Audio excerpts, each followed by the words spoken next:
La Bible nous dit dans le livre de Jean chapitre 13 que Jésus a lavé les pieds des disciples. Aujourd'hui, certains serviteurs de Dieu, certaines servantes de Dieu sont devenus comme des rois. Tu vois quelqu'un descendre de sa voiture, il ne peut pas marcher. On doit le mettre au dos. Il ne peut pas tenir son parasoleil. Non. Non seulement il refuse d'être brûlé au soleil en faisant l'œuvre de Dieu, mais il veut qu'on lui mette quelqu'un qui est là, qui tient le parasoleil. Ça, c'est ce que nous sommes devenus. Alors que ici, la Bible nous dit que le Seigneur a lavé les pieds des disciples. Et il a dit, c'est afin de vous donner un exemple.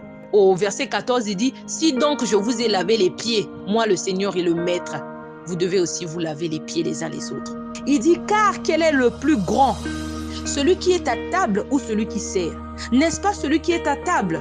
Et moi cependant, je suis au milieu de vous comme celui qui sert. Oh bien-aimé, Jésus, le modèle parfait, le Seigneur des seigneurs, a lavé les pieds des disciples. Il dit, vous m'appelez maître, cependant, je vous ai lavé les pieds. C'est afin de nous donner un exemple qu'il a fait. Aujourd'hui, certains serviteurs de Dieu, certaines servantes de Dieu sont devenus comme des rois. 1 Pierre chapitre 5, versets 1 à 5.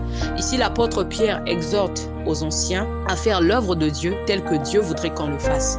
Il dit, paissez le troupeau de Dieu qui est sous votre garde, non par contrainte, mais volontairement selon Dieu. C'est-à-dire qu'on ne vous force pas à faire l'œuvre de Dieu, mais faites-le de bon cœur. Amen. Il dit non pour un gain sordide, mais avec dévouement. C'est-à-dire ne servez pas Dieu pour votre ventre. Ne faites pas l'œuvre de Dieu pour votre ventre, mais faites-le avec dévouement. Soyez animés d'un bon zèle. Du zèle que donne l'évangile, du zèle que procure l'évangile. Non pas parce qu'on a faim et puis on se décide, on ouvre une église, voilà, ça devient une entreprise pour se faire de l'argent. Non. Il dit non comme dominant sur ceux qui vous sont échus en partage, mais en étant les modèles du troupeau. C'est-à-dire, n'usez pas de votre autorité pour faire du troupeau de Dieu votre proie.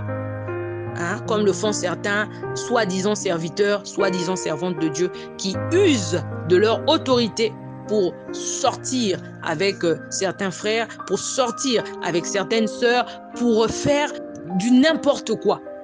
Il dit, soyez des modèles pour le troupeau de Dieu, pour le troupeau que lui, Dieu, vous a confié. Soyez des modèles. Et le modèle parfait, c'est Jésus. Au verset 14, il dit, si donc je vous ai lavé les pieds, moi le Seigneur et le Maître, vous devez aussi vous laver les pieds les uns les autres. Vous devez aussi vous laver les pieds les uns les autres.